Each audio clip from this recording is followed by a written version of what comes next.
Going to be fielded by Lorenzo Neal at the 25. Pitches it back to Wycheck. He throws it across the field to Dyson. He's got something. 30, He's got 40, something. 50, He's got it. 40, He's got it. 20, 10. He's got it. End zone. Touchdown Titans. There are no flags on the field. It's a miracle.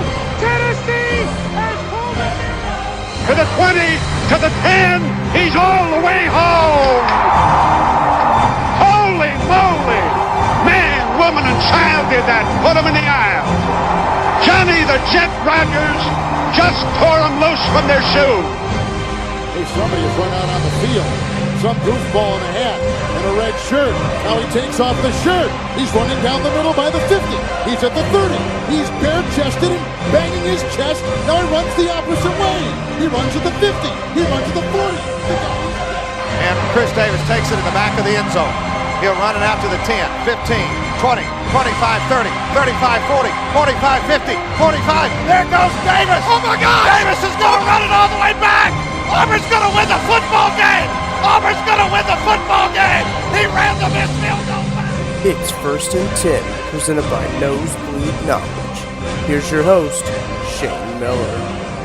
Alrighty, welcome to the first episode of First and 10 podcast, starring your hosts, myself, Shane Miller, and Toby Todd, aka the Great White Shark. How's it going, Toby? Oh, it's going fantastic, Shane. Good to be here. Yeah, super excited to start this new show. This show is going to be all about football, mostly NFL and NCAA football, so if you're hoping for arena football, maybe someday, but not right now. Today we're going to be covering some NFL news.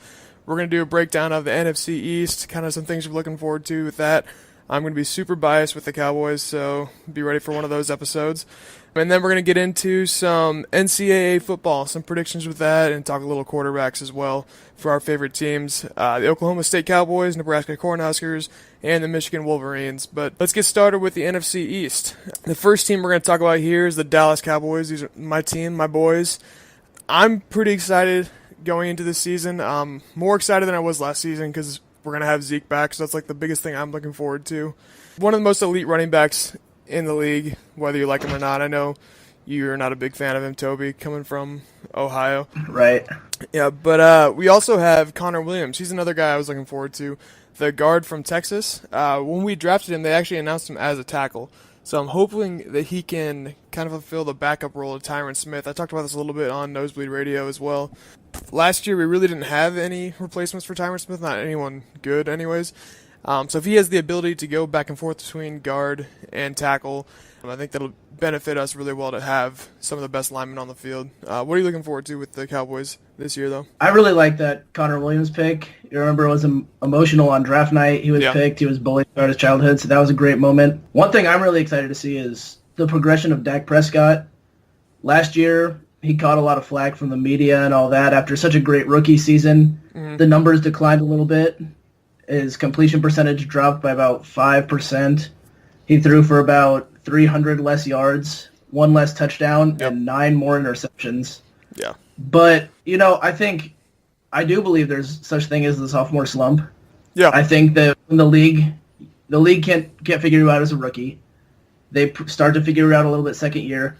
Then you start to figure out the league again, So third year is going to show a lot in terms of what Dak Prescott will be able to bring in the future for the Cowboys. And I'm expecting him, even with all the loss at receiver, I'm expecting him to have a better season than he did last year. I'm expecting all the flack he caught from the media to motivate him. I think that some of the turnovers were him trying to do too much. He knew the Cowboys were in some desperate situations. I think he's going to understand a little bit more that he's going to let the game come to him. And a lot of those mistakes that you saw made in his second year, he won't be making his third year. I think his numbers will improve. I think he'll improve overall as a quarterback. And I think the Cowboys will be ultimately way better off for it. Yeah, no, I agree. And people forget that his rookie year, they were playing on a last place schedule, and then his second year they were playing on a first place schedule. So that's a big jump coming in where you're playing like the worst teams to the best teams. You have to play the Eagles twice a year still, and they were obviously one of the best teams in the NFL last year. And you have to play harder teams from out of conference as well. So that, I think, was nothing that attributed to him having that sophomore slump last year. But what's one thing you think are weary of with the Cowboys going into next season? This is something to be concerned with the Cowboys all the time, and I know you as a Cowboys fan have faced it, but just some of the off-the-field stuff. I think you can get past some of the problems on the football field. I think the offensive line will be shored up. You're not going to have that 7-sack game that you allowed to Claiborne last year. You've shored up some things there. But when Jerry Jones is in office, when you've got the kind of just circus that goes on with the Cowboys, you're always sort of weary of that going into a season. Last year was the Ezekiel Elliott issue. There'll just be something that comes around for the Cowboys. It happens every year where there'll be a media circus. Fans will go crazy with it. So that's something I'm always weary of with the Cowboys. Yeah, especially when you're like one of the most hated teams in the NFL, like just around the country. Whenever something off the field happens, people love to blow it up and make it worse than it actually is. One thing I'm worried about is just losing like really veteran guys like Dez and Jason Witten. When you lose a guy like Dez, like he's the all-time leading receiver for the Cowboys, like even better than Michael Irvin. And Michael Irvin was a 3-time Super Bowl champion, and arguably on like the best Dallas Cowboys teams there was back then. That sucks. That sucks to lose. Right now, we're really struggling with our receiving core, especially losing Witten as well. I know he wasn't like in the recent years, he wasn't one of our more prominent pass catchers. He's more of a blocking tight end, but he was still, like, when Tony Romo was there, he was Tony Romo's favorite target by far. So losing guys like that who know how to lead on the field and just know the offense, like backwards and forwards, that's really hard to replace. I think we're going to have to go more of a receiver by committee this year, so just getting that chemistry back and all that kind of thing is going to be something that we're going to struggle with, at least early on, I think. Let's go back to the NFL draft a little bit. My favorite draft pick this year for the Dallas Cowboys, I think not a lot of people really pay attention because it was literally the last pick the Cowboys had, but Bo Scarborough out of Alabama, super pumped about that pick. We got him in the 7th round, and he is just a monster of a running back. Like this guy, if he doesn't work out at running back, we could probably just convert him to a defensive end because he is just a massive human being. I remember that picture when he was a freshman standing next to Derrick Henry. He just dwarfed him, like absolutely made Derrick Henry look like a little boy, and Derrick Henry is like a monster of a man himself, so I think that was a great pickup as a sleeper. I'm curious why he's still there in the 7th round, but I'll take him. I'm really excited to see what he does for our running backs committee. And they already have a strong running back, as you said, in place. They've got a strong run blocking offensive line, so Bo Scarborough and those 3rd and 1, 4th and 1 situations, you can plug him in and he's just gonna pound through. My favorite draft pick the Cowboys had was in the 3rd round. They took a receiver from Colorado State, Michael Gallup. The numbers don't blow you away in terms of what he did at the combine. 4.5, 140-yard dash, pretty fast, not blazing speed, 36-inch vertical. He's a jumper, but he doesn't get high like Calvin Johnson did or Julio. But you look at the production on the field at Colorado State, 176 catches, 2,690 yards, and 21 touchdowns in his 2 years at Colorado State after he transferred from Butler Community College. I think that this pick here is going to help shore up some of the receiver issues that you've had, losing not just Bryant and Witten, but Bryce Butler as well. Oh my God. I think some of those skill position guys were needed. A lot of people criticize those picks in drafts, but I really like Michael Gallup. I think he'll probably get a lot of playing time from the jump, probably as a 3rd option for Dak Prescott in the offense. So I was a big fan of that pick. Yeah, I'm excited to see how he does in like the OTAs and summer practices and stuff and preseason games because I think he is one of those like athletes who could be in the rotation right away and see how he does. Don't you know him? My friend Gannon is one of his better friends. They both went to Butler Community College together, played on the team there before he transferred out to Colorado State. Don't be fooled. When he accepted the offer to Colorado State, it was because they were just the first team to offer him. They wanted me the most. They were the first to look at me, so I'm going there. But this is a guy who had talent to be an SEC receiver, a receiver at one of these big-time prominent programs. That's awesome. And I think the Cowboys got a real great pick right here in the 3rd round. I don't know if he's DJ Moore or Calvin Ridley, but certainly a very capable receiver. Maybe you can get us some tickets. I don't know. We'll see about that later on. Another person I like that we picked up in the free agency was Alan Hearns, who's another receiver coming out of Jacksonville. Like you said, I think once Dez left, we just kind of shit our pants, and we're like, well, shit. Like, we don't have our receivers anymore. Like, him leaving and then Bryce Butler also leaving, we're like, all right, we need to get as many good receivers as we can. Even if they're not, like, all-time greats like Des Bryant. Like, you can't replace a guy with just bringing on another all-time great. So I think we're just packing in as many like good wide receivers as we can, just hoping that, all right, if we have 10 good receivers, that might make up for losing one like all-time great receiver. So Allen Hurns from Jacksonville, I think, is another stud we're bringing in. Really excited to see how he plays as well. What do you think? I agree with you entirely on this receiver renaissance the Cowboys are having. On draft day 2, they got rid of Ryan Switzer, who was, he's not going to take over Cole Beasley's spot as that slot receiver. Yeah. But he was a good kick returner. He could be used situationally, give the Cowboys some much-needed minutes if they needed somebody just quick, come in and, like, slants, catch screen passes. And the Cowboys traded him away on draft night. They got Tavon Austin, who's been doing that same thing in Los Angeles for years.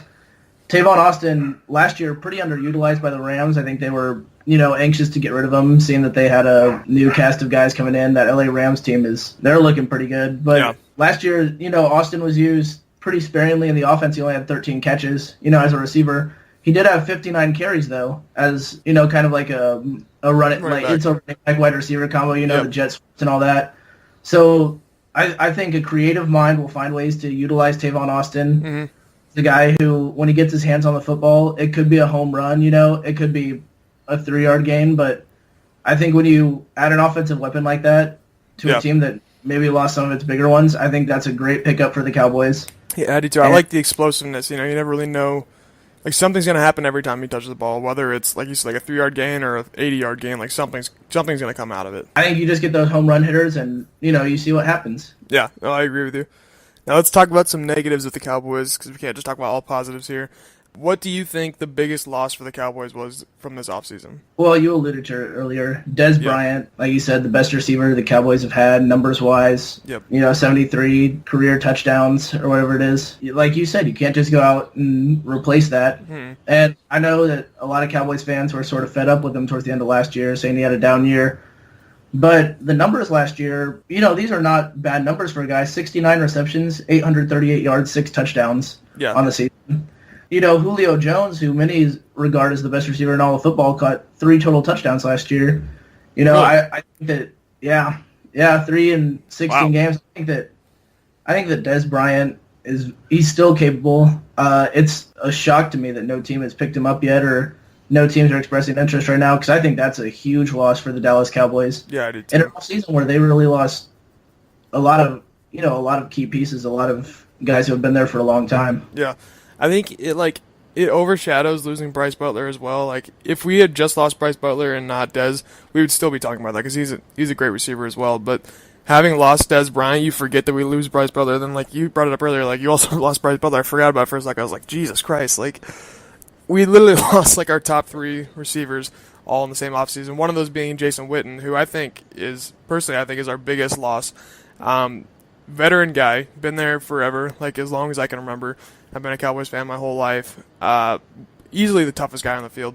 Like, you hear stories of him playing with, like, his jaw wired shut and, like, a ruptured spleen and broken ribs. Like, this guy, like, it doesn't make sense how he was able to play these games. Like, he should have died probably 10 years ago, and the guy's still playing. Well, not anymore, but, like, he was still playing up until this season. Losing a guy like that, especially when he's such a leader for the younger guys coming in, too, that, I think, is a big loss. Plus, just his blocking abilities. We don't have another tight end who can block like him. Rico Gathers, the guy from Baylor who never played football before coming on to the Cowboys, I think he's going to have to be our next best option. I really wish we could have gotten a tight end higher in the draft. I think we didn't really know Whitman was retiring, otherwise we would have probably drafted one first pick.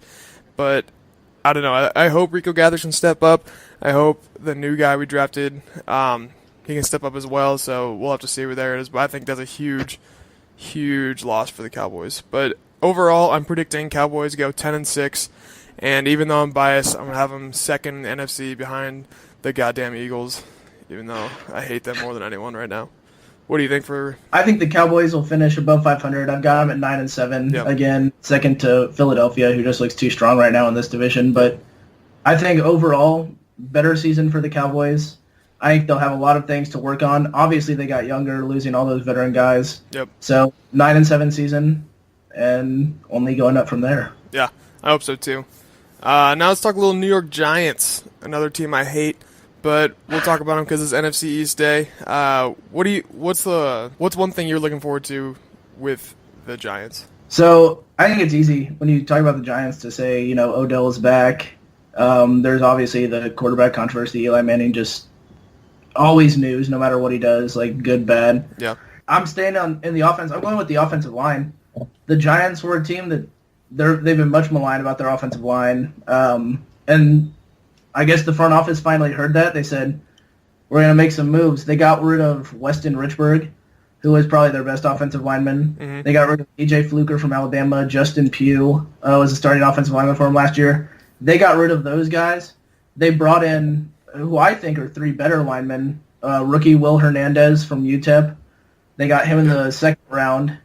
They got Nate Solder, a Pro Bowl tackle from the Patriots, which is a tremendous pickup for them, a very good pass blocker. And Patrick Omame, former Michigan man and member of the Jacksonville Jaguars, who went to the AFC Championship game last year. I think that new Giants offensive line is going to add a little bit more stability. The Giants, for the longest time, have not had a running game, and I think that this offensive line will most certainly help, you know, propel a running back. Like, they just drafted Saquon Barkley. Yeah. Probably propel him to one of the better backs in the NFC statistically. I think Eli Manning will have more time. He's not going to be scared in the pocket, dancing around with his slow, white, happy feet. So I think this Giants offensive line was probably the best move that they made all offseason. And I'm excited to see how they play together, because if they still can't protect Eli Manning, then you're just shit. Giants. Yeah, there's not much else they can do. It's hard for me to say that I'm looking forward to anything with the Giants because, like I said, I hate them. But one thing that I think obviously betters them as a team is drafting Saquon Barkley. I cannot believe the Browns screwed up and drafted Baker Mayfield number 1. Like, I'm with the pick, drafting Baker as the first quarterback overall. That's fine with me. He's a great quarterback. But Saquon Barkley was by far the best athlete in the entire NFL draft this year. Like, he put up monster numbers at the combine. He had more reps at bench than some of the linemen. He had one of the faster 40 times. I think, what did he run, like a 4.3 or something, 40 time? Like, this guy is just an unbelievable athlete. Like, you can't not have him on your team if he's available. I think it was a total Browns move to just not pick him and be like, you know what, somebody else can take him. We don't need great athletes on this team. You know, we'll take a short quarterback. Although I do like Baker Mayfield. But I don't know. Like, he is so scary. Like, I'm just not looking forward to facing him twice a year. Thank God we beefed up our defense a little bit and got some new DNs, because I think we're really going to need them, especially like you said, they got a lot of linemen coming into this. My favorite draft pick of them, you actually mentioned Will Hernandez, the offensive guard from UTEP. I think a lot of people looked past him because he's from UTEP and didn't play against a lot of good competition. I think he was the best lineman in the draft this year, by far. He was a stud. We watched the combine together. He was murdering all those drills. I mean, I know people say the combine's overrated, but I don't know. He just looked really good when he was doing the combine drills there. So I think that's a great pickup from them, especially picking up Saquon Barkley number 1. They're trying to make sure, you know, they do get that running game back they haven't had for like 10 years or so. They haven't had a running game. And I remember watching that combine, and I think the Browns, again, they missed on him. They took Austin Corbett, the pick ahead of him, first pick in the second round, when Will Hernandez was still out there. And I agree, Hernandez was one of the best guards in the entire NFL draft. Yep. My favorite rookie for them, Saquon Barkley. I mean, yeah. you agreed to it, everything you said. I also think this was a very underrated pick, but they drafted Kyle Lauleta from Richmond at quarterback, and I think a lot of people, you know, he's an FCS guy. Nobody really knows that much about him. Yeah. But the Giants are a team that, you know, last year they benched Eli Manning. Yeah. So, yeah, this is like, I think drafting that quarterback there, at least giving him competition. You know, Davis Webb was, as far as I know, the only other quarterback on the roster after they got rid of Geno Smith. So yeah, that was a confusing move. Pick, honorary favorite draft pick, Kyle Lauleta. But Saquon's got to be. Yeah. Saquon's the obvious pick, like just the best athlete in the draft. Other free agents they had, I liked the pickup Nick Gates from Nebraska. Obviously a biased thing for me because he's from Nebraska, but he's a great lineman. I think he'll do well in their system as well. But also, I thought Jonathan Stewart was a good pickup for them. They're running back from Carolina. He obviously didn't get as much touches as he wanted in Carolina with McCaffrey. Christian McCaffrey there. McCaffrey's obviously going to get all the takes there. Have you seen him lately? He got fucking huge. He is massive now. But Jonathan Stewart is still a really solid running back, so I think if you have him in rotation with Saquon Barkley, especially a guy who's been in the league before, can kind of show him the ropes as well. I think it's a really good pickup from them. You like the Nate Solder, though, the pickup, didn't you? From New England? Do. Yeah. Yes. Yeah, Nate Solder, he was our best lineman for God knows how many years. He kind of, as we started to draft some more guys, David Andrews from Georgia, Shaq Mason from Georgia Tech, we started to get these stud linemen.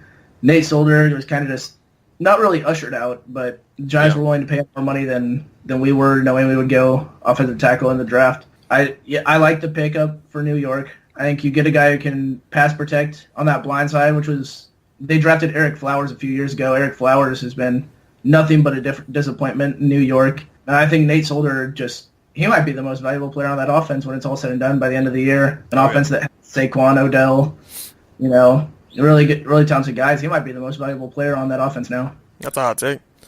Let's talk about some negatives with the Giants, something I can really get on board with. One thing I always think is a constant negative with the New York Giants is just the drama that comes with Odell Beckham. Like, he's an all-around great talent. You can put him anywhere on the field you really want to. You can put him at punt returner if you want to. You can put him at wide receiver, obviously, and he can make plays there. But his off-the-field, just like bullcrap, I think really pulls away from the team, especially when he said he wanted to be on a different team this year going into the offseason. I don't think that helps out at all. I know obviously he's happier now, I guess, with some of the draft picks they got, but I still think he's too much drama for what he's worth at some point. I completely agree with that. I think some of these NFL players, they get these big heads, they see the new guys coming in, they either love it or hate it, and that kind of determines their mood with the team. Yeah. But yeah, I don't know what kind of loyalty he's expecting from the fan base, from the coaching staff when he's talking about going to a team like the Browns, who for all intents and purposes you're trading way down to go there. Canada. Even if you are playing with your guy Jarvis Landry, that looks like a step down to me. Yeah. I'm just concerned, and this has been a concern probably since he won his second Super Bowl. Eli Manning's play. Mm-hmm. It seems to be on the steady decline. I know some of that has to do with the offensive line. They're shuffling pieces. He doesn't really know what he has around him on offense. And last year, obviously, Odell going down didn't help. Brandon Marshall got hurt, and he wasn't really himself. But Eli Manning last year threw for 19 touchdowns, 13 interceptions. He had an 80.4 quarterback rating. And for as much shit as Dak Prescott got from the media, Dak Prescott's rating was still 7 points higher than Eli Manning's was last year, total as a quarterback. So, I think that's something that you're obviously concerned about is Eli's age and kind of, just the way he'll perform even if you do give him these weapons, even if you do give him this offensive line. I've always said Eli is more lucky than athletic. He's more lucky than good. If you look back to that first time they beat the Patriots in the Super Bowl, that play with Tyree, what's his name? Yeah, David Tyree. Where he pinned the ball against his helmet after Eli scrambled for 20 minutes. Eli should have been sacked 5 times, and he got out with dumb luck. You can say, oh, he's a good quarterback, he's good at extending the play. That was mostly luck if you look at it. I don't think there was a whole lot of skill. He was just kind of panicking and backing away, and finally fingertip tackles just slipped, and he just chucked a ball up, and David Tyree grabbed it. He's not a very athletic quarterback when you watch him play. He's not very good, especially now that he's getting older. I think they should have drafted a quarterback higher, but I think they were just shocked that Saquon Barkley was still there, so they had to go with him, which I respect that move. But I don't know. I think this is last year, honestly. Oh, that's a hot take. Yeah. Last year? Yep. Last year in the Big Apple or last year in football? Last year in New York. I'll say that because I think he could go somewhere where they're desperate for a quarterback. I think he could go to the Chargers if Phillip Rivers is going to leave and play there. Because I think Phillip Rivers doesn't have much time either. They were in that same draft class. When they came out, and that was the team that swapped for him. Yeah, I still think I think Phillip Rivers is a better quarterback. I'll put him there. Yeah. Oh, I'd agree. Yeah. Another offseason loss they didn't get rid of, but they lost Brandon Marshall to the free agency. That's a huge hit for them. I think he's partially responsible for a lot of Odell's success. Because he was good enough that you have to respect his athletic ability, so you can't just double cover Odell and leave him wide open because he can still make those plays and be the guy on some of these teams. So losing him to the free agency, I think, is going to really hurt Odell and his performance in this season also. Brandon Marshall, he's a veteran wide receiver. He's a guy who you want to have around to kind of show these young guys like the way of the NFL. Yep. Even though he's been a head case at times in his career, he still manages to, find his way onto teams, and that's something Odell Beckham Jr., who's a head case himself, maybe could learn from. Yeah. My biggest loss for them, another veteran guy in the defensive backfield, Dominique Rodgers-Cromartie. Sort of a down year. Last year he had 48 tackles, no interceptions. But, I mean, this is a veteran defensive back, and if you remember, there was some drama last year when Landon Collins, who's the Giants' stud and safety, was calling out rookie cornerback Eli Apple from Ohio because he, refused to play special teams and all the cancer in the locker room. I think losing a veteran presence like Dominique Rodgers-Cromartie and letting these young guys beef it out I don't think it's going to help the defense in any sort of way. I understand, letting him go. He's getting up there in age. Yeah. The numbers are on the decline, but I think it's costly in at least the short-term future for the Giants because he can provide you that stability that you haven't had really, losing in the locker room like McAdoo did. I think losing those veteran guys it just doesn't bode well for the Giants. No, I agree with you completely. What do you have for the Giants' final record and standings? I think the Giants will be improved. It's not going to be a 2-win or 3-win year was last year. I got them going 6-10. Nothing spectacular, but also not the abysmal numbers they had last year. Yeah, no, I agree with you. I have them going a little better than that. I have them 7-9. I just think, like I said, Saquon's too good. I wanted to put him at like 5-11, but I think Saquon alone can get him 2 wins, but still third in the NFC East behind the Cowboys. So they can suck on that. All right, let's do this. Let's talk about the goddamn Eagles. I hate them, obviously. I hate that they won a Super Bowl. They're just by far my least favorite team, but they are really talented. One thing, the obvious thing for them coming back this season, Carson Wentz coming back, he's a phenomenal quarterback. Everyone overlooked him when he was at North Dakota State. He was my favorite quarterback in college that year because, I'm a big North Dakota State fan, but he is one of those quarterbacks where he has enough talent and enough intelligence to step up and take that starting quarterback leadership role his first season and do well continually through the rest of his career. If he hadn't gotten injured, there's no way it's even close. The Eagles were going to be the favorites for the Super Bowl going into this from the NFC. Obviously, Patriots are always going to be the favorites for the AFC, but him going down did give a big story last year with Nick Foles. And they've already said that it's still Carson's team, obviously, because he's such a great quarterback. So I think coming back this season is going to be a major pickup for them going into the 2018-2019 season. Now I'm going to talk about one of his partners in crime, Jay Ajayi. Yeah. He's going to get pretty much all of the carries now. LeGarrette Blount's out. Jay Ajayi, he was a little bit of a letdown in 2017, especially if you played fantasy football. Yeah. And you saw the seasons that he had, previously in Miami. But last year, these are his numbers because he moved, halfway through the season on 68 more attempts with the Dolphins, 68 more rushing attempts. He had a total of 50 more rushing yards and not a single touchdown. Really? When he got to the Eagles, 408 yards, 2 touchdowns. Yeah. He split time, obviously, in the backfield. And this is a team who, as you said, with the quarterback and the receiving core that they had, they were a primary passing team last year. Oh, yeah. In a lot of so I think Ajayi in the backfield this year is going to be the Jay Ajayi we thought we were going to see when the Eagles traded for him in this past offseason. Yeah. I think he's going to get a lot more touches. I think the numbers are going to be up again this year. And, as a Patriots fan, I hate the Eagles right now too. Yep. So it's sort of a shame to see, but Eagles, that offense ain't going anywhere. No, I know. It really sucks that the offense isn't going anywhere. They had a really good draft. I know they didn't have any picks in the first round because they traded for Baltimore, but they did pick up Avonte Maddox, which I thought was a good pickup for them, the cornerback from Pittsburgh. Another kind of overlooked player, I thought. I thought he was really well. He was a really good athlete, just pure athlete, especially at the cornerback position. And like you said, their offense isn't going anywhere. They've beefed up their offense, if anything, bringing back Carson Wentz and Jay Ajayi. But their defense was a little lacking last year. So having a stronger defensive back core, I think, is really going to help them out because that was something they struggled with last year.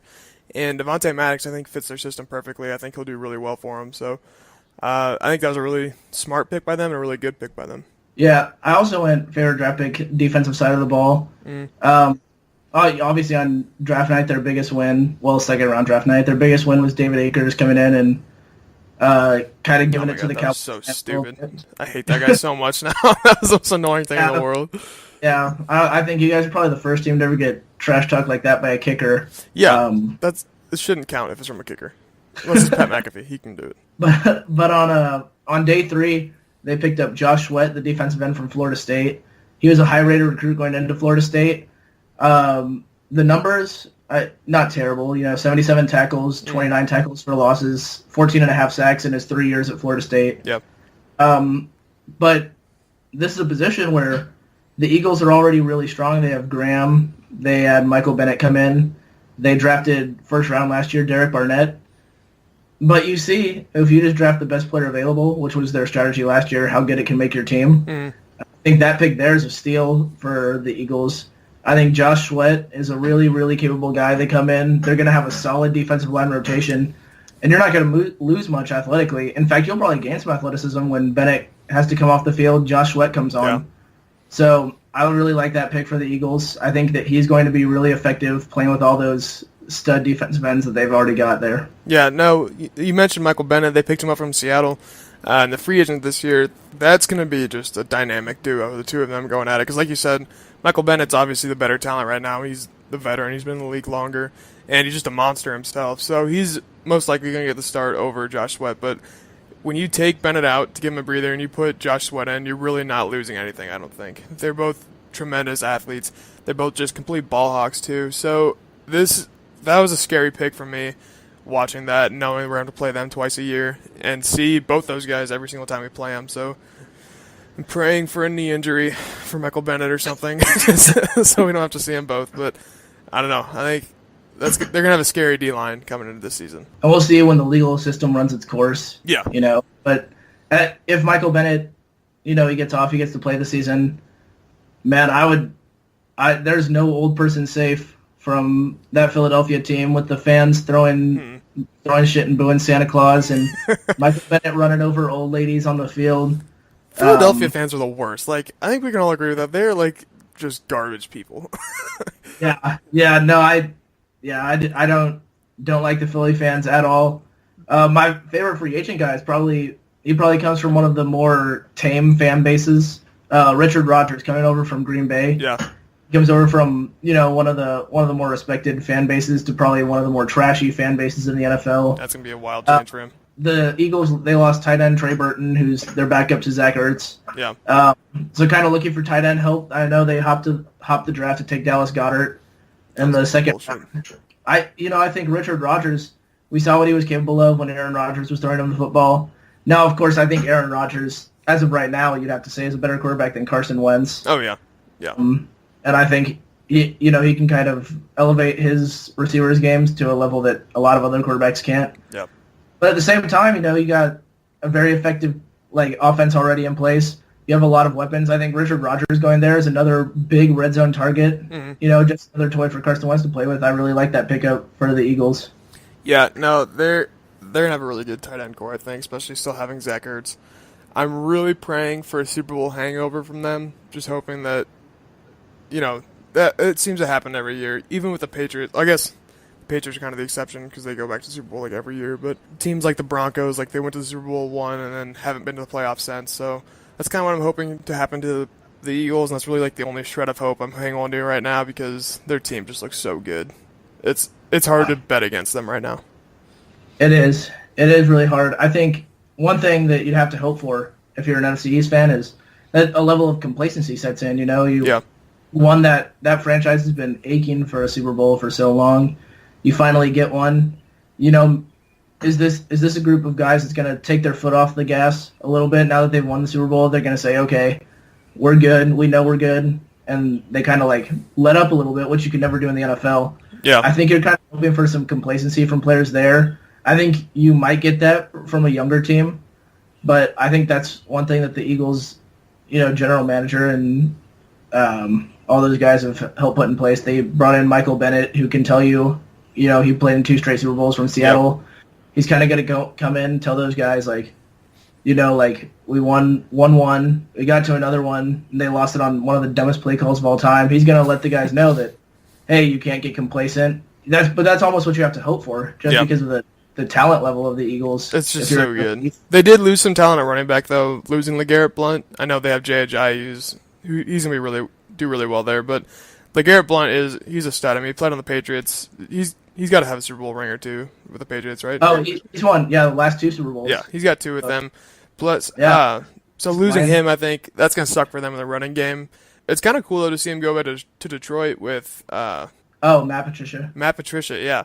So he'll be familiar with Matt Patricia, who's the new head coach there in Detroit. So that'll be cool to see him play with him again and see how Detroit does. I mean, hopefully... I'd like to see Detroit do well. I don't hate Detroit. Yeah, and if you're looking at it for Detroit, Matt Patricia has been to 2 straight Super Bowls. And LeGarrette Blount's won the last 2 Super Bowls. So you pair those 2 guys up, and I think we'll probably be seeing the Lions in the Super Bowl. Hot take. All right. No, I'm just kidding. I'm just kidding. That's a really hot take, but all right. A team, it's actually my preseason pick to go to the Super Bowl. Little spoiler alert before we get to the NFC South, but the New Orleans Saints acquired Eagles defensive back Patrick Robinson. Robinson's a young guy, just finished up his rookie contract, left the Eagles, signed with the New Orleans Saints team, who, for all intents and purposes, was one miracle play away from playing against that Eagles team in the NFC Championship game last year. Yep. Patrick Robinson had 47 tackles. He had a sack. He had 4 interceptions for the Eagles. You saw what cost the Saints in that game. I was going to say, that's got to be the reason they picked him up, because of his tackle. Yeah, you kind of shore that up now with Patrick Robinson, a guy who has played meaningful games, won a Super Bowl, obviously. I think that loss for Philadelphia might sting a little bit. Maddox will probably come in and try to replace him. But I think Patrick Robinson's a very talented cornerback. I think pairing him up with Marshawn Lattimore in New Orleans will make that a formidable defensive backfield. Yep. And so I think not just losing him, but losing him to that team is going to come back and maybe bite the Eagles, hopefully. God, I hope so. Yeah. What do you have them finishing at? Oh, I've got them going 12-4, winning the division fairly handily.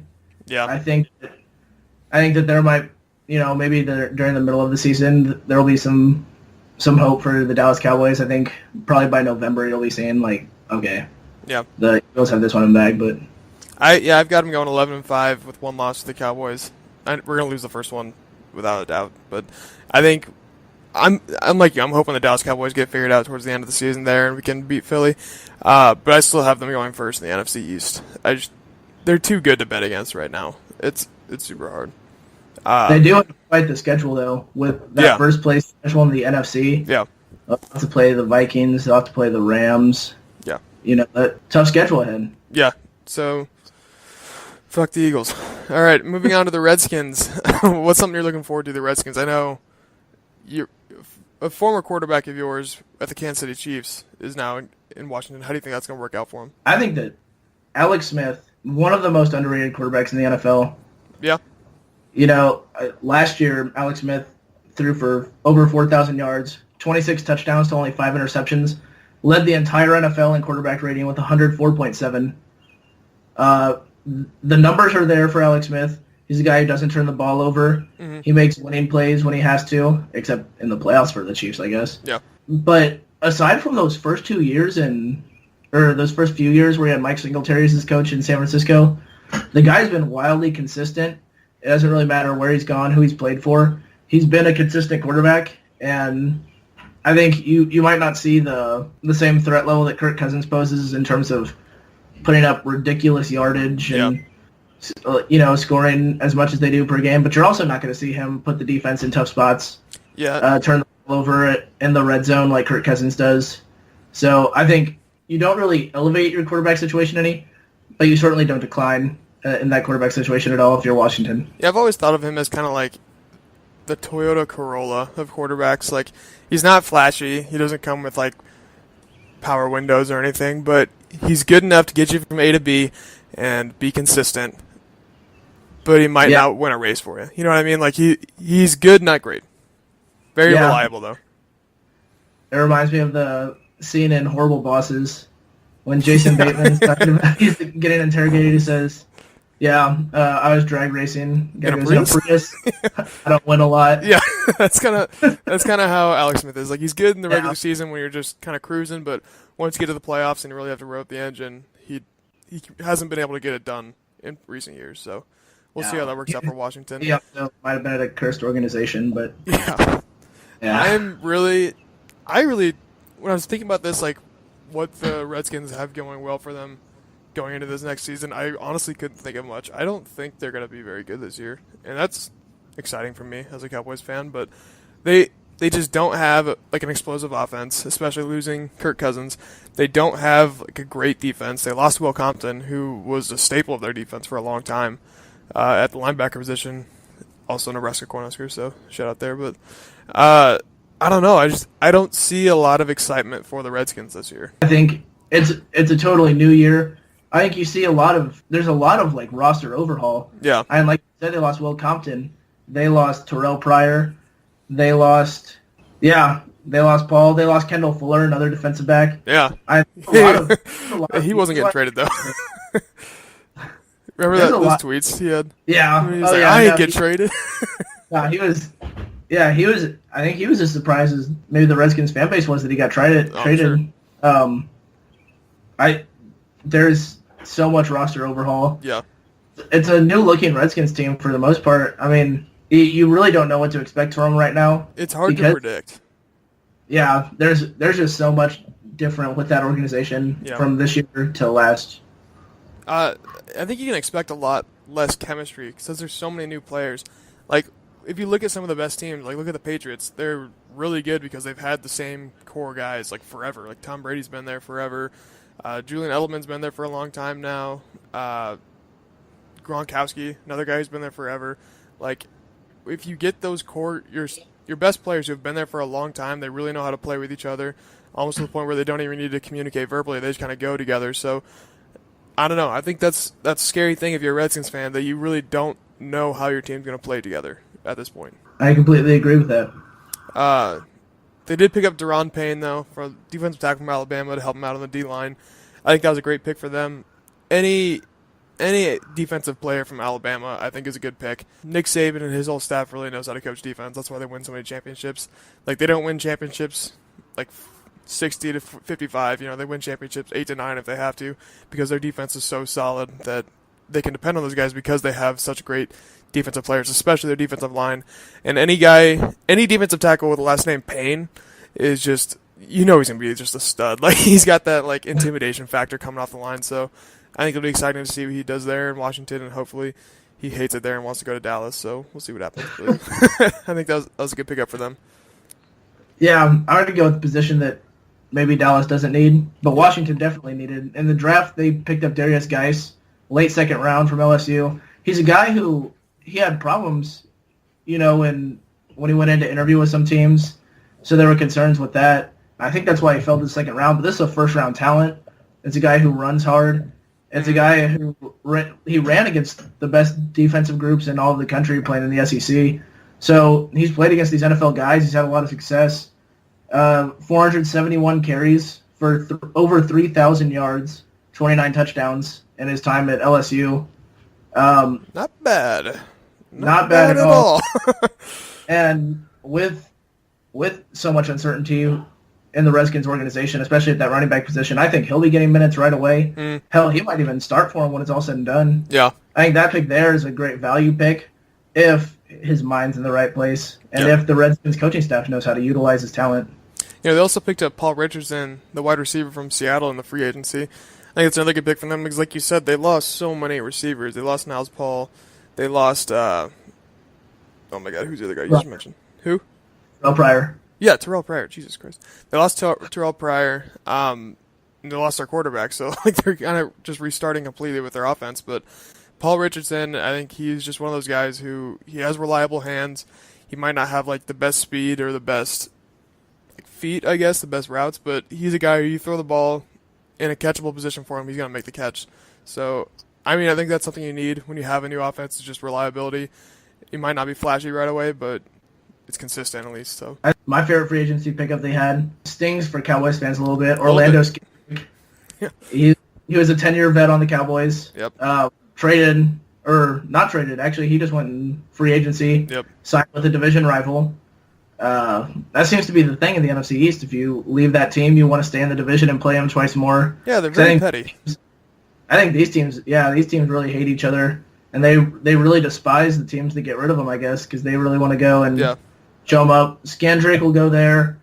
That's a veteran defensive back for a group that now is just, they might be the youngest defensive back group in all of football. I don't know if D'Angelo Hall's still there. I think he left in free agency. Yeah, I think he did. So I think this free agency period has probably made those Washington defensive backs the least experienced in all of the NFL. Yeah, I agree with that too. I think adding a guy like Scandrake, who he wasn't super effective last year for the Cowboys, but throughout his career he's got 64 pass deflections, 7 forced fumbles, 11.5 sacks from a defensive back spot.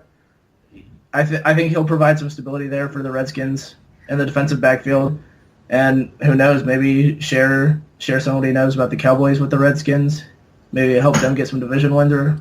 Yeah, I think that's all they can hope for. I think right now is trying to get secrets like that because, like you said, they're a super inexperienced team who has never really played together. So I don't know if they have a whole lot of hope. I think the NFC East is so, I guess you'd say, like competitive with each other because they're skill level wise, they're all pretty close to each other, except for the Eagles right now, who are, I think, pulling away from everybody else. But the other three, I think, aren't super far apart, and they're consistently like that. So when you're all consistently battling for like the number 1 or number 2 spot, I think it just builds up those rivalries even more. So I think that's why a lot of them were like, when they leave teams, like, all right, I'm staying in the NFC East so I can play you guys twice a year, because there's just a lot of hatred, I think, for each other. Yeah. Oh yeah, a lot of animosity in that division. Yeah. What do you think the final record is for the Redskins? I've got them, same as Giants. I've got them at 6-10. I think Alex Smith he'll be a calming presence on offense. Yeah. I think that playing the schedule they'll play, I think they'll play the third place schedule in the NFC. Yep. I think that bodes well for them. I think they can pick up some division wins, maybe beat the Giants once. Who knows, maybe pull a stunner on the Cowboys or Eagles every now and then.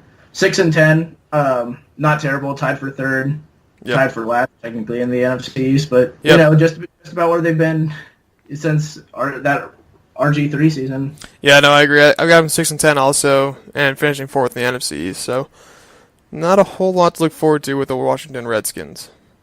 All right, moving on. We've got some football news coming up this week. Toby, you want to tell us what happened? Yeah, so while we were recording, Saints running back Mark Ingram suspended by the NFL 4 games for PED use. So he'll be suspended for those first 4 games next season for the Saints. But he will return and form that formidable backfield of him and Alvin Kamara. And then in college football, the news today is this Iowa State assistant coach. So this is a classic old guy using Twitter moment. Yeah. He gets on Twitter. He's trying to send a group message to the rest of the coaching staff for Iowa State about this recruit who I assume they've been recruiting, and he gets a letter from Iowa. Post that today. I got my 14th letter from Iowa and all that. Yeah. The coach comments on his post. He doesn't send it. He replies back to him on accident instead of sending it in a group message. And he says, saw the kid play in person. Very underwhelming. Oh, shit. So we weren't worried about the kid going to Iowa. Very underwhelming. That prospect is 2019 defensive end Jake Karchinski from Wisconsin. He's a 4-star recruit. And that assistant for Iowa State, Jim Hoffer, is the assistant to the head coach and the senior offensive analyst, who apparently has say in analyzing the defensive end coming from Wisconsin. So he's gone. He's like that is he's got to be gone. There's no way. Yeah, that's a classic. That's blunder. Such a bonehead move. Yeah, that. I don't know how you get away with doing that. Do you not have like a group chat where you like send it? You just text the coaches. Yeah. An email chain where you talk about the recruits. You talk to them over Twitter DMs. If anything, just screenshot it. Don't like try to send it through a message. Like that was just bound to get messed up in the beginning. That kid doesn't have the biggest chip on his shoulder now though to play. There's no way he doesn't go to Iowa now, so he can play Iowa State. Iowa State already can't beat Iowa. Don't give him more motivation to play. Yeah, like that. That was a terrible move. And while you're talking about that, I just looked at the Saints schedule. The first 4 games are the Buccaneers, the Browns, the Falcons, and the Giants. They should be all right without him. Yeah, he's missing the right 4 games. Yeah, that's not super bad for him. Let's get into our teams now. Since it is the offseason right now, there's no current news really happening right now. So we're just going to talk a little bit about our quarterback situations. We'll probably break it down position by position for the following weeks until the season kicks off here. But Toby, why don't you start out with Oklahoma State's quarterbacks? So last year we had Mason Rudolph, went 3rd round in the NFL draft this year, probably could have gone higher. Amazing quarterback, broke all the school records. And this year there's a lot of uncertainty about the quarterback at Oklahoma State, which there hasn't been in a long time. So we've got 5 guys right now. We have a redshirt senior, Taylor Cornelius. We've got a redshirt sophomore, Keandre Woodtee. We've got a junior, John Kolar. We've got a transfer, Jelani Woods. And we've got a super freshman coming in, Spencer Sanders. And there's not a whole lot of separation between those 5 guys from what everybody was telling me. Yeah. I did some reading up on it from different people who cover that Oklahoma State team. A lot of guys like Cornelius, a lot of guys like Woodtee, a lot of guys like Spencer Sanders, this freshman to come in and start right away. The way I see it is there's only one guy who's played under this current offense that Gundy's been coaching, and that's Taylor Cornelius in blowout moments or, when games are long gone. Taylor Cornelius will come in and it'll give you something. I think you look talent-wise, Kolar was the highest-rated recruit of any of these guys, but is getting the least amount of talk in the spring, so I don't know what happened there. I don't know if he's not grasping the offense or what it is. But it sounds like right now it's between Cornelius, Woodtee, and Sanders. I'd be shocked if the true freshman came in and won the starting job that's tough to right do. away. In terms of pure talent, you probably look at a guy like Sanders and say, all right, this is the guy going forward that's going to lead Oklahoma State back to this prolific offense that they had. But this year, it's just about getting it right, getting a quarterback who can run the offense the way it's meant to be run. I think first week we'll probably see Taylor Cornelius starting at quarterback, but the best player on offense this year, which probably the first time in the Gundy era where the best player on offense has been a running back, it'll be Jesus Hill this year. So I think as the season progresses, we might see him try different quarterbacks, but Oklahoma State's quarterback is just wide open. That race is absolutely madness right now, and I have no idea where we're going with it. Yeah, I think you have to give it to Cornelius since he has that experience right now until the other guys prove you wrong and prove that they deserve the spot over him. Like you said, that Spencer Sanders, he was a true freshman, right? Yes. Yeah, so, I mean, if he's really got the talent to play, he's going to have to prove that he's definitely better than Taylor Cornelius, who's been there for a year at least and has that experience in games and already knows the offense. He's not still learning the offense. So I think that's a big advantage to him. Right, and speaking of offenses that are kind of in a rebuild mode, Nebraska Cornhuskers, your squad. Yeah. What do you think they'll do with quarterbacks? This is another one. Nebraska's quarterback spot is really wide open. Same with Oklahoma State. Tanner Lee getting drafted by Jacksonville was good. He really had the build of an NFL quarterback, and I think under the right coaching and under the right quarterback to learn from, I think he can actually do well in the NFL. So, but him leaving, we don't have a lot of guys with experience coming back. Adrian Martinez right now is looking like the favorite. In our spring game, Adrian Martinez, he threw for 10 for 13 for 114 yards and 1 touchdown, but he also ran. He had 14 carries, 60 yards, and 3 touchdowns on the ground. So right now he's starting to pull away as the main guy that they're looking for to run Scott Frost's offense, which is a lot of it's a quick tempo offense, a lot of quarterback design runs or design quarterback runs, but also being able to have that passing threat. I think he's just your classic triple threat. He's smart enough to he's got the arm to throw, he's got the legs to run. So I think right now he's starting to pull away as the starter, especially after he performed in the spring game. I also really liked Andrew Bunch, the sophomore. He didn't get a whole lot of time in the spring game, but he still went 8 for 14 with 89 yards and 1 touchdown through the air. So that guy can still play. I mean, he is a sophomore, so he's got a little more experience than Martinez did. But I don't know. It'll be interesting to see, because I think right now Martinez is basically the way he's played in practice and the things he's shown in the spring game and things. I think he's pretty much, if not guaranteed, to be the starter now. So it's really a battle for number 2 right now between Andrew Bunch and Tristan Gebbia. I do really like Noah Vedral, though. One big advantage he has is that he came from UCF with Scott Frost. So he spent a year underneath him, already learning his system and how his offense runs and things. Big disadvantage for him right now is since he transferred from D1 to D1, he has to sit out this whole next season. So he won't be able to play in any of these games, but he has spoken a lot about how he's taking on almost like a coach on the field role where he's helping these other guys like Martinez and Gebion Bunch learn Scott Frost's offense, because he said it took him a long time to figure it out too when he was at UCF. It took him about halfway through the season until he felt like he had a really good understanding of it. So you really like to see a guy like that who he's not just sitting on the sidelines and pounding that he can't get in. He's going out and actually helping the team and helping the guys he's competing with to make sure the team's in a better spot. So you always like to see a guy like that. Let's say Martinez gets the start. Yep. Let's say he has a decent but not great year. Does Vedral become right away the favorite to start next year, having played under Frost before? I don't know if he becomes a favorite right away. I think it would definitely be a battle next year. I don't know. I would know Vedral. He's a Nebraska kid. He's grown up here. I've actually known him for a few years. My head coach in high school is his uncle.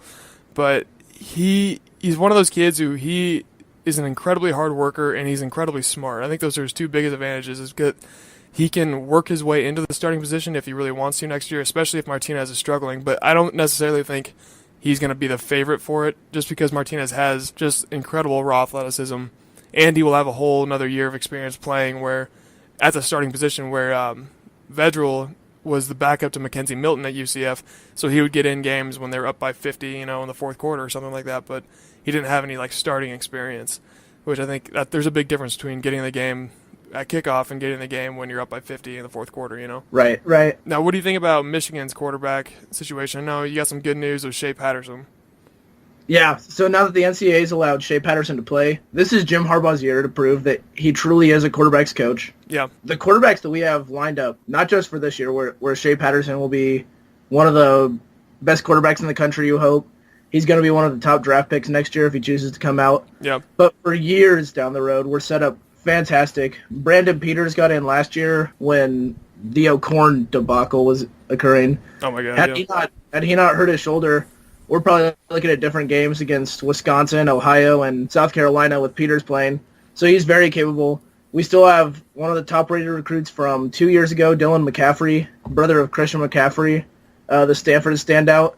We also have Joe Milton, who's one of the top quarterbacks this year. And he's really been the talk of all of Michigan's spring so far. The spring game was canceled, so the fans really have no way of knowing. But everything you hear from camp is about Joe Milton's arm strength, Joe Milton's grasp on the offense already as a freshman, not even technically a freshman yet, who just came in, spring practices and all that. So we're set up really, really well, not just this year, but for years to come under Coach Harbaugh. And a good year under Shea Patterson this year I think that'll boost the confidence of the entire team. I think that'll really help the morale of the quarterbacks, because that's really all Michigan's been missing these past few is just a winning quarterback, and now we appear to have it. So very excited for this season. Do you think this is the year that you guys finally beat Ohio State with Harbaugh? Oh, yeah. The quarterback that we have now, this is the first time I can say it, is better than the quarterback that Ohio's had since Harbaugh's been there, because Ohio's had, Barrett and Cardale Jones came in for him when he got hurt. So this was the first year where our quarterback is actually better than the guy they'll have starting, and I believe it'll be Haskins. Probably it'll be Haskins or Martell for them. But, yeah, because our defense is better. They've been better than Ohio's defense as long as Harbaugh's been there. The running back situation is still great. We didn't lose any running backs. This should really be the year that Michigan puts it together. And we'll see week one. We'll see week one what this team's made of, because we got Notre Dame at Notre Dame in that first week, so it's a tough place. It's tough to go into South Bend, especially week one. Yeah, but great measuring stick for Patterson if he does get the nod as the starter, which he should. All right, do you want to talk about underrated and overrated QBs? Yeah, do you want to go with underrated or overrated first? Let's go underrated first. All right, so for my underrated quarterback, I picked Mackenzie Milton from UCF. Last year, he really showed that he can be an elite quarterback at the collegiate level. Last year at UCF, was starting quarterback. He appeared in 13 games. As you know, they went undefeated for all 13 games, won every single one of them. He attempted 395 passes with 265 completions, so that's putting him at 67.1% completion percentage. I mean, that's pretty good, especially for an offense who really passed a lot more than they ran. With Mackenzie Milton, he threw for over 4,000 yards and had over 10.2 yards per attempt. So, I mean, that's exactly the kind of quarterback you're looking for, someone who's efficient and getting the ball downfield. He also threw for 37 touchdowns and only 9 interceptions. So, touchdown-interception ratio is pretty good with that kid. I think a lot of people don't give him the credit they deserve, especially coming from UCF because they play in the American Conference or whatever. But I think he's an incredible talent, and I'm excited to see what he does this year without Scott Frost and see if that really was all him or if it was mostly because of Scott Frost's system. All right, I do like that pick. He's got some big-time games under him now with the Peach Bowl win. I'm going with the guy who's got some pretty big-time games under him, Josh Jackson, the quarterback for Virginia Tech, not the former Kansas player. Yeah. So he's got ties to Ann Arbor, Michigan. His dad played running back at Michigan and is now the Michigan running backs coach. When he saw Harbaugh got the job and saw all the recruits Harbaugh had at quarterback, he knew he probably wasn't going to get to play right away at Michigan. He wanted to go somewhere where he would play right away. He chose Virginia Tech, who did not have a true freshman start at quarterback since Michael Vick was there. Josh Jackson became the first true freshman since Michael Vick to start at Virginia Tech. And while the numbers aren't eye-popping, 60% completion percentage, 2,743 yards, 20 touchdowns, 9 interceptions, 6 rushing touchdowns, Josh Jackson led Virginia Tech to a Camping World Bowl in his first ever collegiate game. He beat a really, really good West Virginia team on a neutral site. And he really helped that Virginia Tech team compete in so many games this year. And he's only going to get better. Like I said, true freshman last year. Entry to sophomore season, it'll be interesting to see the progress that Josh Jackson makes. And I'm expecting big things from Josh Jackson this year. Yeah. Who you got as your overrated quarterback? Overrated quarterback, this one's tough. I think a lot of guys are rated appropriately or just don't have a whole lot of team support. I'm going to go Justin Herbert, the quarterback from Oregon. Yep. He's slotted to be a first-round pick next year. And in 2017, he started 8 games. He was hurt for 5 games. He completed 66.5% of his passes, 1,750 yards, 15 touchdowns, 5 picks, and then 5 rushing touchdowns. So the numbers are there. But you see, last year, the 5 games that he missed were against Oregon's top 5 opponents. They all came in a 5-week stretch. Missed games against UCLA, missed games against Washington, Washington State, Stanford, and Utah. Oregon went 1-4 in those games, and they won games against the cupcake teams. Yeah. So I think a lot of people are jumping to that. They're looking at the record with and without Herbert, without, thinking, okay, he didn't play against, the better Pac-12 teams. He got to play against Wyoming and, the teams like that. So I think there's still a lot that Herbert has to prove to me, because in his last outing, he was shelled by that Boise State defense. And, of course, Cowboys drafted a Boise State player first round of the draft this year. So that's a team with NFL talent, but if this is going to be the number 1 overall pick, you just expect more out of him. Yeah. I was say for my overrated QB, I went with Nathan Stanley from Iowa. This might be a little biased just because I hate Iowa. They're the Philadelphia Eagles of college football for me, so I hate them more than any other team out there right now. Iowa fans are really all about this guy. He came in and started as a sophomore, but his sophomore stats compared to Mackenzie Milton's sophomore stats, what I just threw out there, he attempted 351 passes. Mackenzie Milton attempted 395, but Mackenzie Milton completed 265 out of those, and he only completed 196. So honestly, they're attempting a roughly the same amount of passes, not too many more. But Mackenzie Milton his completion percentage is a lot better than his. He had Mackenzie Milton had 67.1 completion percentage, where Nate Stanley is only sitting at 55.8. So really not super efficient. His yards per attempt is 6.9, while Mackenzie Milton, like I said, was over 10 yards per attempt. So I don't know. He just doesn't seem like a very efficient quarterback, and I hate Kirk Ferentz. He's not a good coach. He doesn't utilize his quarterbacks well. So I think he's a bad quarterback in a bad system, and I don't think he's going to go anywhere after Iowa. So we'll see what that Iowa degree gets him. Hopefully see him working at McDonald's or something after that. Now, he does have one of the best pass catchers in the Big Ten, tight end Noah Fant from Omaha South. Yeah. And you look at who Milton has to throw to, and you look at who he's throwing to, and it's shocking, the difference in numbers between those two offenses. I know that UCF's a little more geared towards quarterback success, but those numbers really do stand out when you look at Nate Stanley comparatively. Yeah, no, he just doesn't stack up well. All right, we're going to move on to our last topic here. Since, like I said earlier, there's not a whole lot of news coming out of college football right now, so we're just going to rank our top 10 quarterbacks. I picked 5, Toby picked 5, so we each have our top 5 coming out of the NCAA. So, Toby, why don't you kick it off with your number 1 quarterback? Yeah, my number 1, I'm a KC kid. This is a hometown pick. Drew Lock, quarterback of the Missouri Tigers. In 2017, he put up gargantuan numbers, 58.2 completion percentage, a little lower than you'd like, but threw for almost 3,700 yards. He threw for 43 touchdowns, which led the country, and only 12 interceptions with as many times as he threw the football. And Drew Lock, he's a guy projected to go first round of the draft next year. Going to be one of the more highly sought-after players through all of college football. And you look at this Missouri Tigers team, when Drew Lock is on his game, Mizzou is a very, very tough team to beat. In wins, Drew Lock's touchdown-interception ratio was 33-6. 33 touchdowns thrown, 6 interceptions.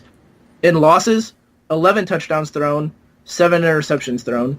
So you just look at Drew Lock, and I don't think any player, almost in the entire country, has as much impact on his team than Drew Lock does. I think Drew Lock is tremendous at what he does, even with all the pressure that's on him to perform each and every week, so Mizzou can be in games, can win some games, go to bowl games. So that's my number one quarterback heading into next season. Yeah, my number one, I'm going to butcher his name, so if you're listening to this, I apologize already. Tagovailoa from Alabama. He's my number one quarterback. I really like him. He's a young kid. He came in as a freshman. He played in 8 games last year, but really everyone remembers him from coming in at the second half of the national championship and kind of taking over and helping Alabama get back in that game. But he just has incredible leadership skills as a freshman, which is incredibly rare to find someone that young who can really lead a team like he did. Also, the fact that he's now named the starter for Alabama when they've had Jalen Hurts, who himself started as a freshman, so they had a guy come in and take the spot from him, and even though it had clearly been his for a long time. But last year, his stats, he only attempted 77 passes, but out of those 77, he completed 49 for 636 yards with an average of 8.3 yards per attempt. So really not bad with 11 touchdowns and 2 interceptions. The kid, I think, has a really bright future, and it's going to be exciting to watch him play. And his brother actually just committed to Alabama to play as well, another quarterback. You're kind of on the Hawaii quarterback thing. Yeah. Hawaii produces good quarterbacks. I'm going with the quarterback that lives up to his mascot's name, Will Greer, quarterback for the West Virginia Mountaineers. He grew a scraggly beard, moved up to West Virginia, looks like a mountain man now. He started his career with the Florida Gators. He was suspended for PED use in 6 games at Florida, though, a place that's struggled with quarterbacks in recent years. Yeah. He started that season, 6 games, 6-0 record, 66% completion percentage, 1,204 yards, 10-3 touchdown interception ratio. And the numbers have increased substantially since he joined West Virginia, played against Big 12 defenses. But he's completing 65% of passes for nearly 3,500 yards, 34 touchdowns, 12 interceptions. And that's with 2 missed games all of last season. His numbers are insane. He's got a tremendous group of receivers with him. And I'm looking at that offense that West Virginia has this year and comparing them to that Oklahoma State offense from last season. I think they're going to be tough to beat. That's going to be one of the most explosive offenses in the country. I would not be shocked if they win the Big 12, and we're talking about this team potentially being a postseason team, a playoff team. My number 2 quarterback, I got your boy, Shea Patterson. He's just a phenomenal athlete. You look at him, he's 6'2", 203 pounds, really built like an NFL quarterback if you look at him. Coming from Ole Miss, looking at his stats, he only played in 10 total games in his 2 years at Ole Miss, but he put up some pretty good numbers. He had 23 touchdowns and 12 interceptions, which you don't really like to see that many interceptions over the course of 2 years. 9 coming in last season, but he really didn't have it. If you look at his receiving core, didn't really have a great receiving core around him, didn't have a great line either at Ole Miss. I really do think under Harbaugh he's going to flourish. Harbaugh really knows how to build a line around a quarterback, and he does have some good receiving talent coming into the season at Michigan. So I think he's the best quarterback Michigan's had since Harbaugh's been there, at least.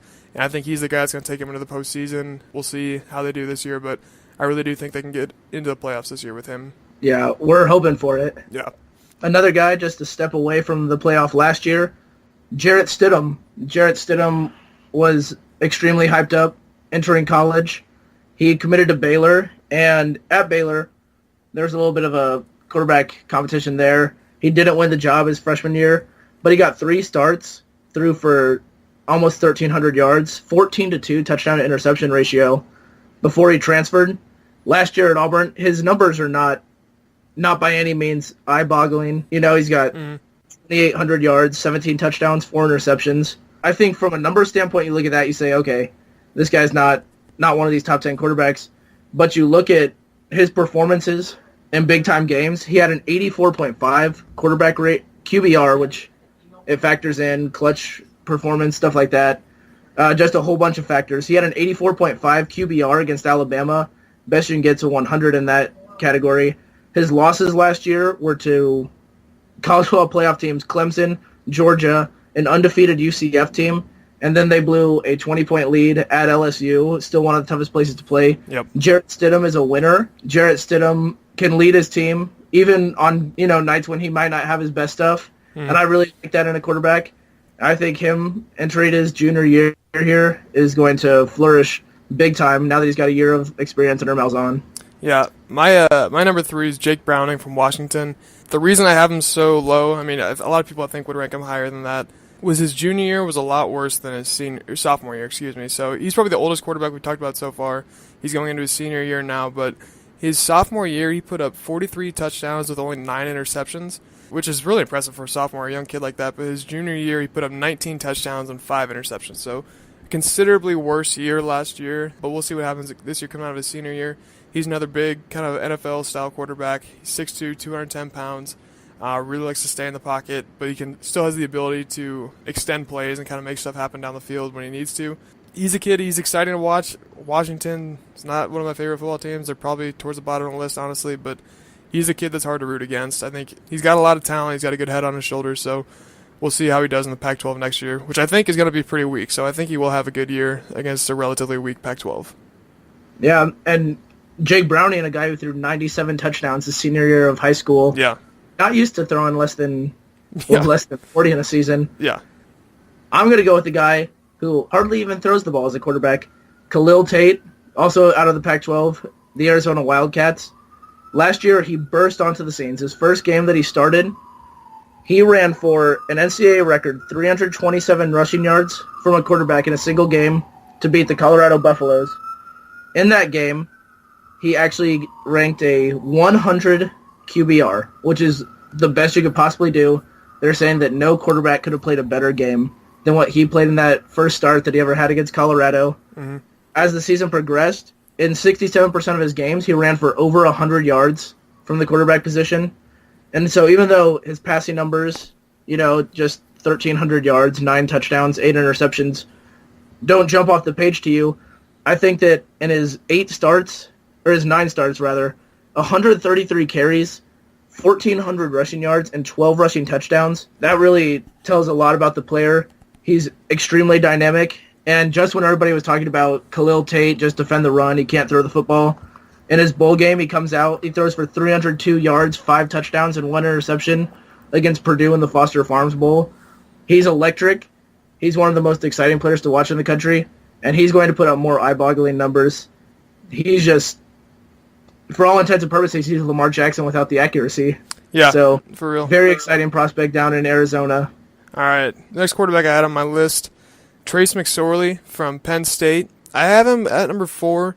A lot of people, especially a lot of Big Ten people, I think would put him higher. He was one of the best quarterbacks in the Big Ten last year, but it's hard to, I think, rank him that high when you don't know how he's going to play without Saquon Barkley, who we all know is like the biggest freak athlete to ever come out of Penn State, at least, and probably one of the best college football players ever. But as we all know, like, a great running game sets up a great passing game, because last year he had 28 touchdowns with 10 interceptions. His sophomore year he had 29 touchdowns with 8 interceptions.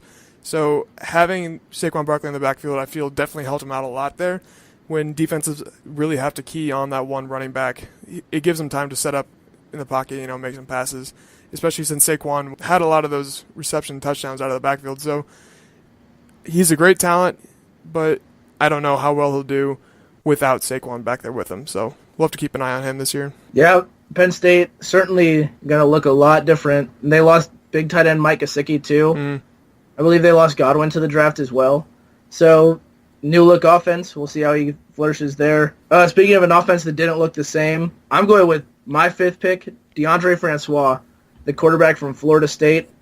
Last year, he only appeared in 1 game. That 1 game happened to be against Alabama. He completed 19 of 33 passes for 210 yards, 1 touchdown, 2 interceptions before he was injured near the end of the game after Alabama had already sealed it up.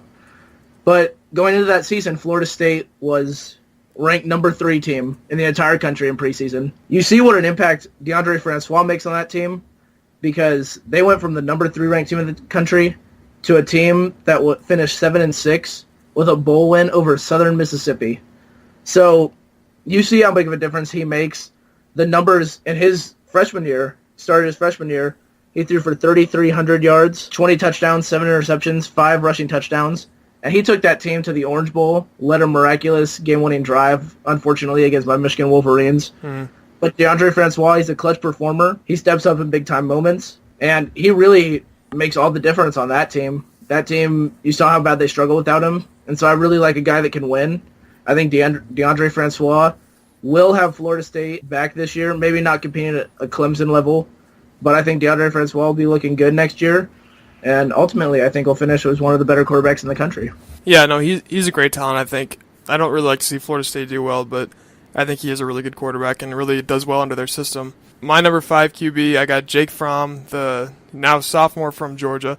He was another guy who got a lot of help from 2 really good running backs from Sony Michel and Nick Chubb. Especially being that young, coming in and learning a new system, I think is really impressive. And taking on that role as a true freshman to lead your team not only to the playoffs but to the national championship to eventually lose to the Alabama Crimson Tide, which you can't really fault them for that. They win like every other year. So it's tough to go up against them in the national championship, especially with their defense. But he completed 181 passes out of 291 attempts for 62.2 completion percentage. That's super good for a young guy like that. You don't see a lot of true freshmen coming out and throwing that efficiently, especially with an average of 9 yards per attempt and 24 touchdowns, only 7 interceptions. So he's a guy I think he's going to go to the draft after 3 years because I don't think he's going to need to prove himself anymore after his junior year. So he'll be fun to watch for another couple of years there at Georgia. And that's really promising too, because Georgia got the number 1 overall football player in the country, true freshman coming in, who's a quarterback, Justin Fields. And this crop of freshman quarterback, they're a good one, especially down in Georgia, down in Clemson. That looks like it's going to be a quarterback competition now between Kelly Bryant and a true freshman coming in. A team you mentioned earlier, the Washington Huskies actually have Jacob Eason, who was starting at the beginning of the year for Jake Fromm. He had transferred into Washington. I think he's going to sit this season out, watch Browning finish his senior year. He'll take the reins from him next year. So kind of the quarterback circle of life right there. Jake Fromm making things happen. Getting one top-ranked quarterback to move on, bringing another top-ranked quarterback in, and helping the Dogs move on. So yeah. No, he'll be really fun to watch, I think, these next couple of years. That'll do it for the first ever episode of First and 10. Hope you guys liked it. We'll see you back here next week, but we'll leave you with this football quote of the week. This one's from John Madden. I'm not even going to try to do an impression because it'll sound stupid, so I'm just going to read it how I read it. But he said, hey, the offensive linemen are the biggest guys on the field. They're bigger than everybody else, and that's what makes them the biggest guys on the field. If that's not just an all-time John Madden quote, I don't know what is. All right. We'll see you guys next Wednesday. Remember, keep those pads low. See ya.